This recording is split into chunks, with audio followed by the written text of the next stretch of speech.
Hi, I'm Farah Nabila Daud from the IOSCO Asia Pacific Hub. In conjunction with IOSCO World Investor Week 2019, the IOSCO Asia Pacific Hub invites Kalian Leong, the Chief Executive Officer of the Federation of Investment Managers Malaysia, better known as FIM, to share some of his insights on key issues relating to the asset management industry and efforts undertaken by the self-regulatory organisation in enhancing and promoting investor education and protection. Welcome to the IOSCO Asia Pacific Hub, Kalian. It is a pleasure having you with us today. Thank you, Farah. Thank you very much for allowing FIM to showcase the efforts that we have been trying to implement over the last 12 months, which is part of our 5-year strategic blueprint. Let me first start by asking you the first question. I understand that FIM is the first SRO recognized in Malaysia. Could you share with us what was the impetus behind recognizing FIM as an SRO for the asset management industry, and what are some of the organization's key objectives? In terms of this, we have to go back to the first Capital Market Master Plan, which I believe was launched in 1999.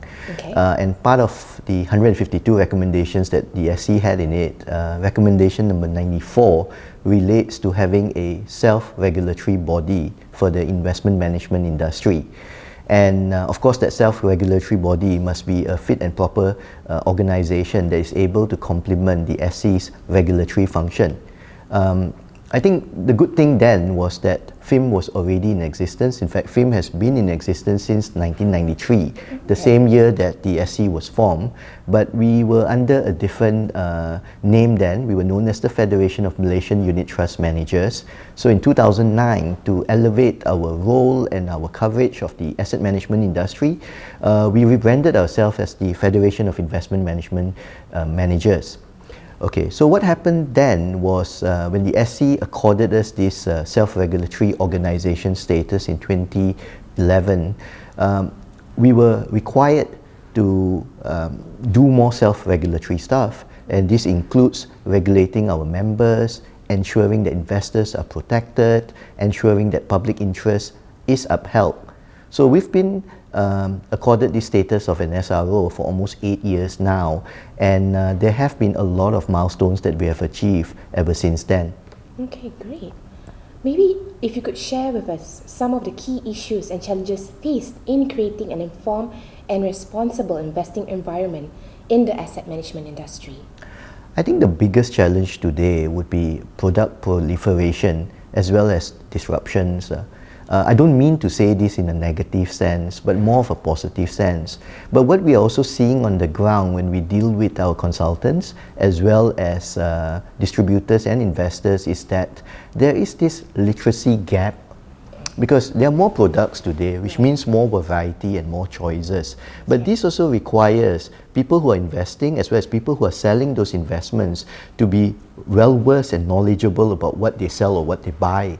So that is where we are trying to come in to ensure that this literacy gap between consultants, between investors is actually neutralized, and they are kept well informed about the products they sell or the products they invest in. I see. Okay, that's really excellent.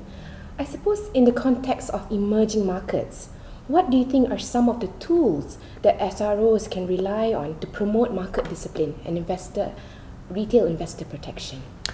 For my sharing and discussions with other counterparts abroad, we have this International Association of SRO bodies, which is called IOFA, and as well as IOFA. Okay, what we are seeing on the ground in their respective countries as well is that because of all these changes today, we need to reinvent the way we self-regulate. So the 4 key tools that most of us are applying would be education. Okay, this is very paramount. So like I said earlier, it goes down to industry education, which covers both investors and consultants. Of course, supervision. To share with you what we have done or what people have been doing around the world is that they are assuming certain regulatory roles, and they're going down to the ground to check whether investors are actually serviced properly when they are sold a product. So we have mystery shopping exercise, which we did a year ago, and we shared with industry as well. Of course, third on the list in terms of tools would be regulations, and we in Malaysia, we're trying our best now to re-change our rules and policies to make sure that it is more facilitative as well as not compromise any investor protection elements. And of course, the last point is collaboration. You can't do this alone. True. So ever since I took on this job, we have been working a lot with foreign parties, local stakeholders to ensure that there are no duplication of functions, as well as we try to cover as many investors as possible. Okay. All right. More specifically, what are some of the efforts that have been put in place by FIM to promote investor education and awareness to create an informed investing community in the asset management industry? Could you share or elaborate a little bit more? In terms of enhancing this financial literacy program, what we have done over the last 12 months is that we started off by going back to basics. So we did a training needs analysis last year, and we approached all our members as well as training arms in Malaysia to understand what kind of financial literacy programs they are already offering. Because we want to make sure that we supplement them or complement them and not compete with them.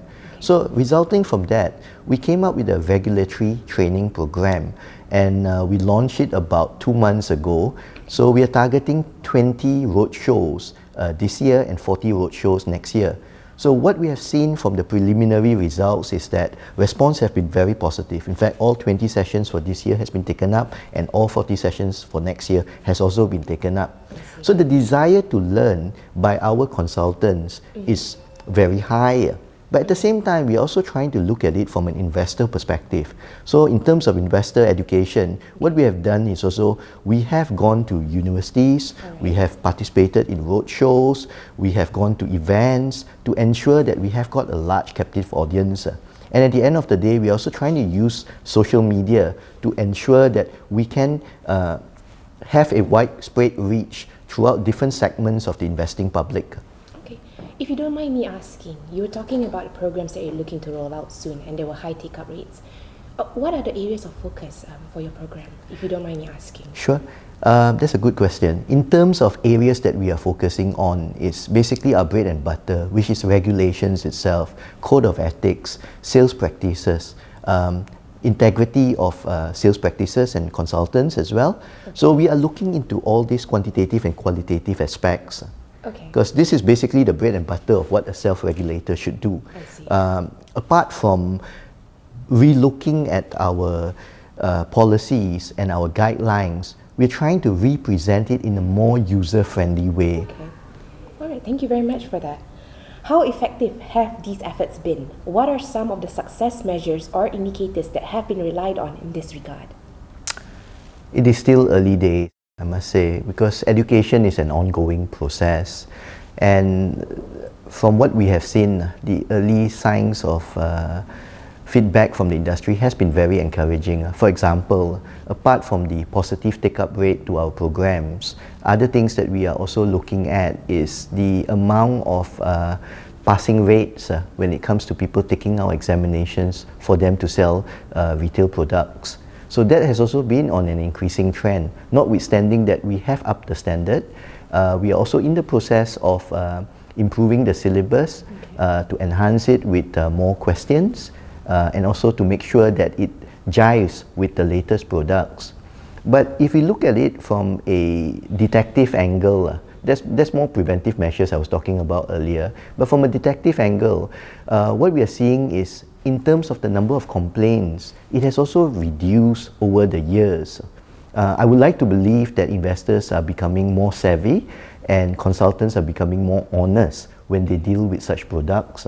So this is still work in progress, and we will be doing a lot of ongoing efforts to ensure investors are protected. Okay, excellent. Speaking of complaints, I noted that FIM also has an avenue for lodging complaints, which I wanted to raise with you. Can you elaborate a little bit more about the mechanism that helps you as an SRO discharge your duties, and also, I suppose, in facilitating the development of the domestic asset management industry? Without going too deep into the mechanics, because I believe everyone can have a look at it via annual report. But what I would like to highlight here is that our complaints handling process is very transparent, it's independent, and it has been formulated with the view of ensuring that all complaints with regards to unit trust consultants or private retirement scheme consultants will be attended to. So over the last few months, we have been in discussions with the regulators and other dispute resolution parties to ensure that anybody who lodges a complaint, one of us would look at it, and the desired outcome of ensuring that investors are remunerated or compensated correctly would be met. And if there is a need to ensure that only fit and proper people remain in the industry, then the necessary sanctions will also be taken. I see. Within the asset management industry, what are some of the key messages that can be used to ensure that retail investing public are aware of their rights and responsibilities? Could you share your insights on this? I think in terms of key messages, it has been shared over the years and decades. For example, read and understand the prospectus, prices may go up as well as down. All these generic statements have been rehashed, represented in many forms. I think in today's context, with all the disruptions happening, is how we deliver those messages.